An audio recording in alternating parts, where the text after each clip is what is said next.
Sexta-feira, né, minha gente? Já estamos de volta e agora nós vamos falar sobre o transtorno do déficit de atenção com hiperatividade. Cerca de 60% das crianças e adolescentes com TDAH entrarão aí na vida adulta com sintomas de desatenção e hiperatividade também. E para falarmos sobre esse assunto, eu estou recebendo aqui o psicólogo clínico, especialista em neuropsicologia, doutor Antônio Carlos Valota, que já está posicionado aqui com a gente. Seja muito bem-vindo, viu, doutor, para falar de um assunto tão sério como esse. Com certeza. Muito obrigado, Débora. Obrigado a todos.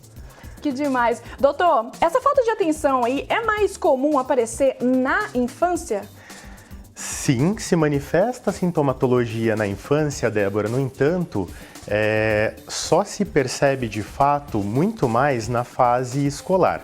A fase pré-escolar, ela tem algumas características, tanto que hoje a questão diagnóstica, ela pode partir desse primeiro momento, a partir dos 4 anos, né? Se pode começar a investigar essa condição.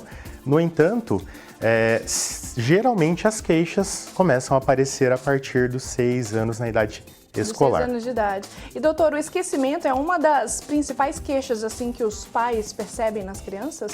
Você falou entre 4 e 6 anos. Isso, exatamente. O esquecimento, no fim das contas, é uma consequência do processo atencional, tá, Débora? Então, muitas vezes o próprio comportamento ele acaba se diferenciando na perspectiva não só do esquecimento de objetos, mas também a partir dos 6 anos começa então algumas dificuldades de cunho escolar, de aprendizagem.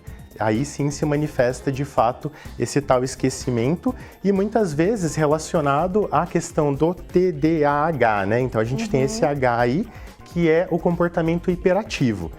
Isso é um item interessante de se comentar porque muitas vezes os pais acabam confundindo situações em virtude da criança que tem já, até em virtude da idade, um alto grau de energia para ser gasta.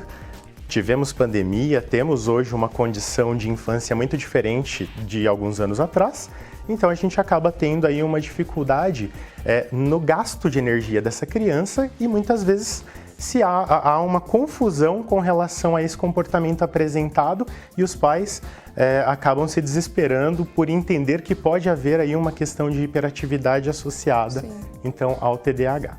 E doutor, as crianças com TDAH, elas podem ter outros transtornos também associados ao transtorno? Débora, no geral, o TDAH, ele não é o fator principal, não é o diagnóstico principal, ao contrário do que muita gente acredita, né? Então a gente tem uma condição, o fato do TDAH ser um transtorno neurobiológico de origem genética, então a gente nasce com esse transtorno, ele acaba gerando uma condição de não haver uma sensibilidade diagnóstica que pode estar trazendo como diagnóstico primário outros tipos de transtornos de desenvolvimento atípico. Um muito comum que a gente tem hoje é a própria questão do autismo. Então, o TDAH geralmente está associado a um outro transtorno, ou então ele vem sozinho mesmo, mas é um transtorno neurobiológico de origem genética. Entendi. Doutor, nós estamos recebendo algumas mensagens aqui no nosso WhatsApp do Band Mulher e o Jorge Abreu de Jaguariúna, ele está perguntando, o TDAH ele pode ser considerado como uma deficiência? Não, Jorge. O TDAH ele não é deficiência, ele é transtorno. Por ter essa base genética, se entende ali um indivíduo com desenvolvimento atípico de algumas funções neurofisiológicas que, portanto, vão trazer consigo algumas alterações que geram, no caso do transtorno, sintomas peculiares atencionais e, em alguns casos, hiperativos. É legal destacar que nem toda criança que possui diagnóstico de TDAH, ou todo indivíduo, né, não são só crianças, não necessariamente vão manifestar a hiperatividade. Algumas crianças manifestam apenas as questões atencionais. Que eu acho que essa é a segunda pergunta que a gente recebeu aqui do Carlos Ramos de São Pedro. Um beijo para São Pedro. Como distinguir quem tem TDAH de uma criança que é simplesmente muito ativa? E se existem níveis diferentes da doença? Em níveis não, mas o melhor formato que a gente tem hoje para busca diagnóstica é a avaliação interdisciplinar diagnóstica, tá? Essa investigação ela pode começar a partir então dos 4 anos, mediante as sintomatologias já bem discriminadas. Em geral, os próprios pediatras começam a perceber algumas situações já, inclusive antes mesmo dos 4 anos, mas a perspectiva diagnóstica vem a partir de então. E doutora, a impulsividade também pode ser um sintoma comum? Com certeza. No fim das contas, né, quando a gente fala da questão do perfil atencional, por que essa atenção ela se perde? Ela se perde em virtude justamente de um funcionamento que é atípico e que traz para esse indivíduo padrões de comportamentos mais impulsivos, não necessariamente hiperativos, como eu havia dito, mas que dentro da proposta da impulsividade, aquele cérebro ele funciona num ritmo mais acelerado. Então é muito comum que essa criança manifeste impulsividade de comportamento. E doutor, no desempenho escolar, a gente sabe que pode trazer alguns problemas assim em relação na escola mesmo. Tá ligado mais com o comportamento ou o rendimento da criança? Ou com os dois, na verdade? Eu diria que com os dois, tá, Débora? Porque se a gente está dizendo da questão de aprendizagem, nós precisamos, então, de todo um funcionamento cognitivo que vai fazer com que essa criança obtenha informações através do meio e que consiga, nessas informações que são recebidas, ter o processo de memorização, o processo de aprendizagem em si. Se eu tenho uma dificuldade na entrada dessa informação em virtude do TDAH, com certeza eu vou ter um comprometimento na aprendizagem. Sim. E os comportamentos também, principalmente quando existe a base hiperativa, eles acabam trazendo por si só uma consequência que se eu não consigo ficar parado prestando atenção, automaticamente eu não vou conseguir aprender.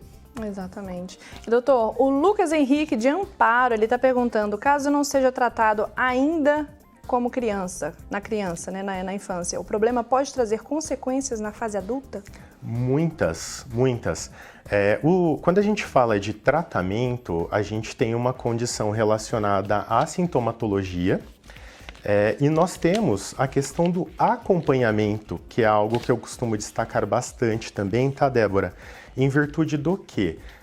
Em geral, o tratamento do TDAH ele se baseia na condição de medicação, algumas medicações específicas, e a partir da psicoterapia, que inclusive é o perfil de intervenção que eu trabalho, nós desenvolvemos estratégias, desenvolvemos repertórios para que esse indivíduo consiga ter, além do suporte medicamentoso por conta da questão neurofisiológica, ter também respaldo de comportamentos que podem ajudá-lo a ter um melhor desempenho, tanto na fase escolar, como também na fase adulta, para conseguir se organizar. Um exemplo muito simples disso é a perspectiva de agenda.